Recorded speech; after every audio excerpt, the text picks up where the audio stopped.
다니엘서의 가장 기본적인 신학적 메시지는 눈에 보이지 않는 현실을 의식하라는 것입니다.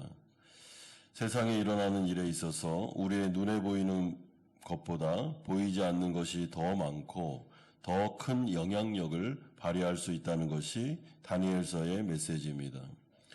다니엘서 10장에서 12장까지는 미래의 하나님의 백성들에게 있을 일들을 예언함으로써 이 세상에서 우리를 당혹하게 할 수 있는 그 어떠한 일도 하나님의 섭리와 계획에서 벗어나지 않음을 강조하고 있습니다. 그러므로 성도들에게 그분의 주권에 모든 것을 맡기고 신실하게 살아갈 것을 당부하고 있습니다. 끝까지 신실하게 하나님을 의지하면서 부활의 능력을 체험함으로 역사의 주인이신 하나님만을 의지할 것을 호소하고 있습니다. 다니엘은 오늘 본문을 통해 엄청난 천상의 이야기를 듣게 됩니다. 그의 육체와 정신은 이를 감당해내지 못할 정도였습니다. 다니엘이 미처 알지 못했던 영적인 세계에서의 치열한 전쟁 소식에 다니엘은 거의 실신 직전까지 가게 됩니다.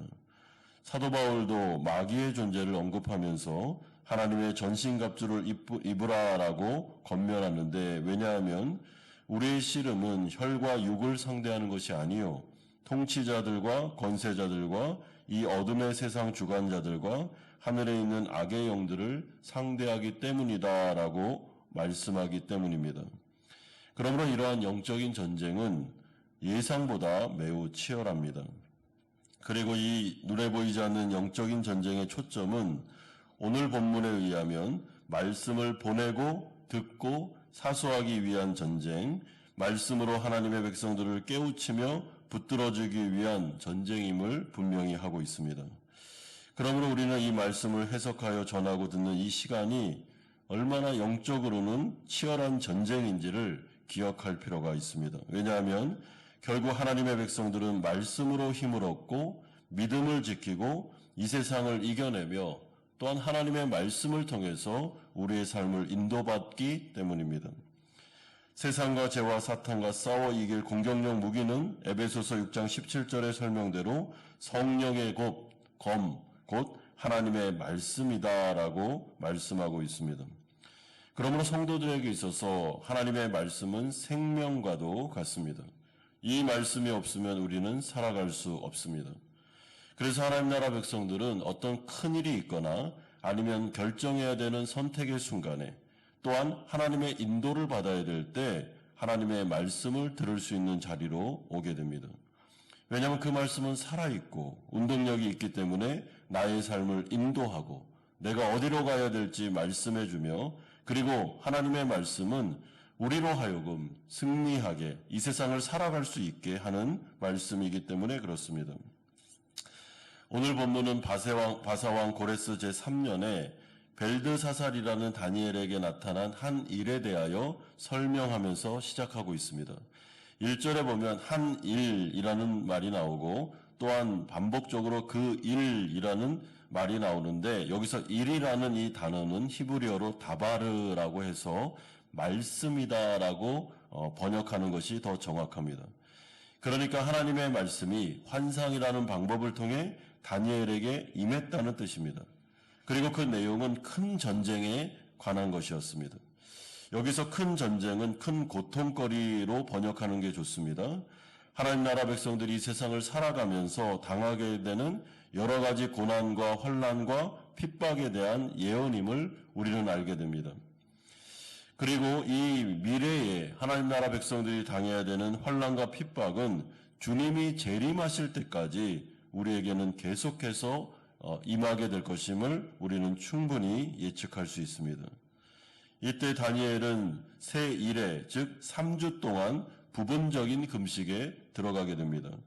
유교절과 무교절 기간을 맞이하여 다니엘은 영적으로 집중할 필요를 느끼게 되었고, 그는 굉장히 영적으로 예민한 사람이기 때문에 하나님의 말씀을 받기 위하여, 기도하기 위하여 작정하여 3주를 선택하고 금식함으로 하나님의 말씀을 집중적으로 듣게 됩니다.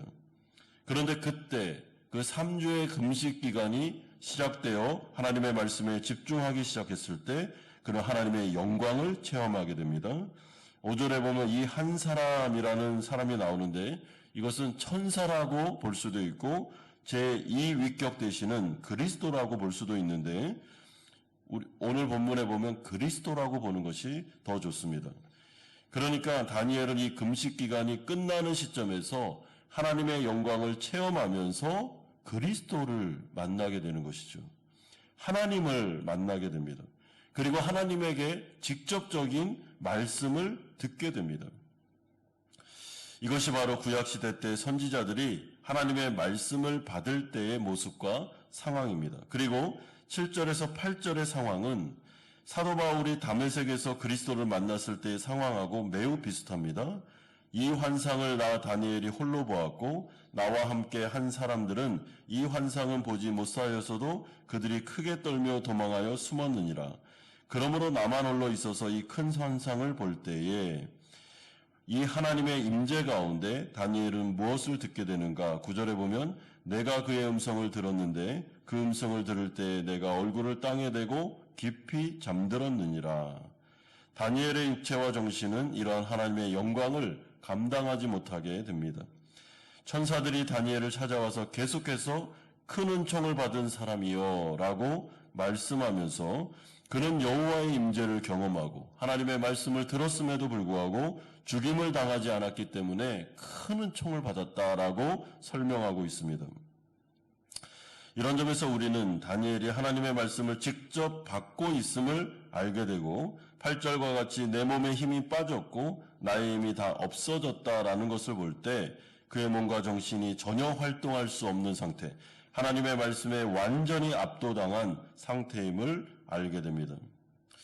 그러므로 우리가 이 신약 시대를 살아갈 때 여러분 우리에게 주신 은혜가 무엇인가?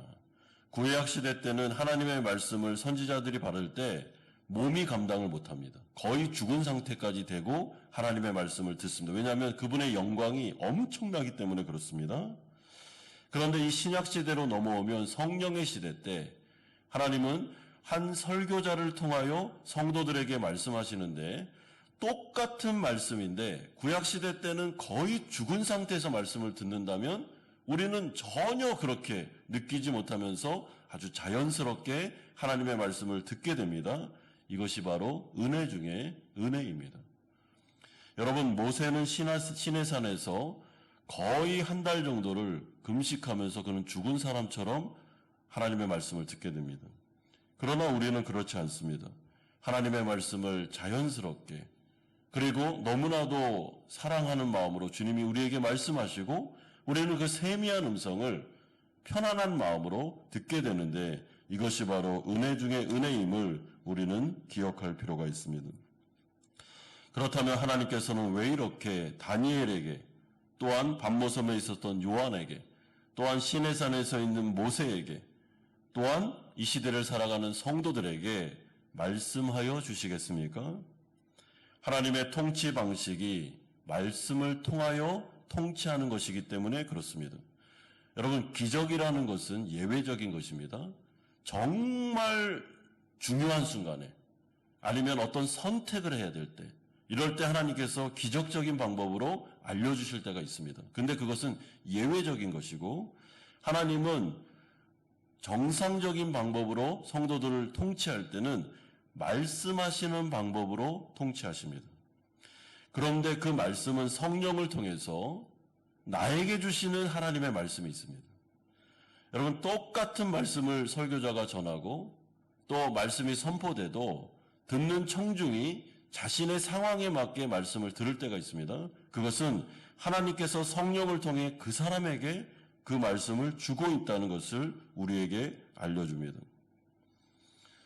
그러므로 성도는 하나님 앞에서 무언가 하나님의 인도를 받거나 선택을 받거나 아니면 내가 살아가야 될 때 하나님의 음성이 필요하다라고 생각할 때는 하나님의 말씀을 듣는 자리로 나와야 되고 그때는 이 다니엘이 하나님의 말씀을 들을 때 거의 죽은 시체와 같이 됐던 것처럼 정말 집중하여 경건한 마음으로 하나님의 말씀을 들을 때 하나님께서는 살아계시고 역사하는 분이시기 때문에 반드시 내가 알아들을 수 있는 방법으로 하나님의 말씀을 주십니다. 위로가 필요한 자에게는 위로를 주십니다. 믿음이 필요하고 확신이 필요한 자에게는 확신을 주십니다. 그리고 내가 하나님의 인도를 받아야 될 때는 인도하심에 대한 명확한 하나님의 뜻을 주십니다. 하나님의 통치는 반드시 나타나게 됩니다. 다니엘에게는 미래에 대한 이야기를 주셨습니다.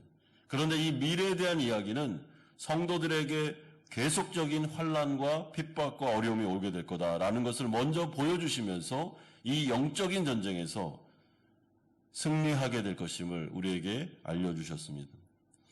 그러므로 우리가 이 세상을 살아가실 때 하나님 나라 백성들은 세상 사람들과 구별된 자들이고 하나님이 우리를 인도하실 뿐만 아니라 우리를 먹이고 입히는 목자 되셔서 친히 우리를 하나님의 영생으로, 이 세상을 살아갈 때 흩어진 나그네이지만은 하나님의 영생으로 우리를 안전하게 인도해 주실 거라는, 그러니까 결국에는 승리할 거라는 그 약속이 보장되어 있습니다. 그리고 이 모든 과정은 하나님의 주권하에, 섭리하에 우리를 인도하시는 하나님의 방법으로 나타나게 됩니다. 그러므로 이 다니엘의 환상을 통하여 반모섬에 있었던 요한의 환상을 통해서 우리에게 주시는 하나님의 메시지는 이 세상을 살아갈 때 여러 가지 어려움이 오게 될 것이지만 두려워하지 말고 하나님께서 이 모든 과정을 섭리하고 있기 때문에 나를 먹이고 입히고 안전하게 인도해 주시는 목자가 있음을 기억하면서 결코 두려워하지 말고 하나님을 의지하면서 내가 가야 될 그 길을 걸어가라. 믿음으로 걸어가라. 그러면 하나님께서는 반드시 승리를 주시게 될 것이다 라고 약속하고 있습니다. 그러므로 오늘 이 말씀을 통해 우리는 하나님의 통치를 받는 하나님의 백성으로서 하나님의 말씀에 집중하시기를 바랍니다. 설교를 들을 때도, 아니면 개인적인 큐티를 할 때도, 아니면 성경 통독을 할 때도 하나님의 말씀을 가까이 하시고 늘 하나님의 말씀이 나에게 뭐라고 말씀하시는지를 귀담아 들으시며 성령이 오늘 나에게 하시는 그 말씀을 따라서 인생을 한 걸음 한 걸음 걸어갈 때 목자 되신 하나님께서 나를 반드시 아름답게 신실하게 인도하실 것임을 믿고 그 통치 아래서 오늘 하루도 승리하시는 우리 성도님들 되시기를 주 예수 그리스도의 이름으로 축원드립니다.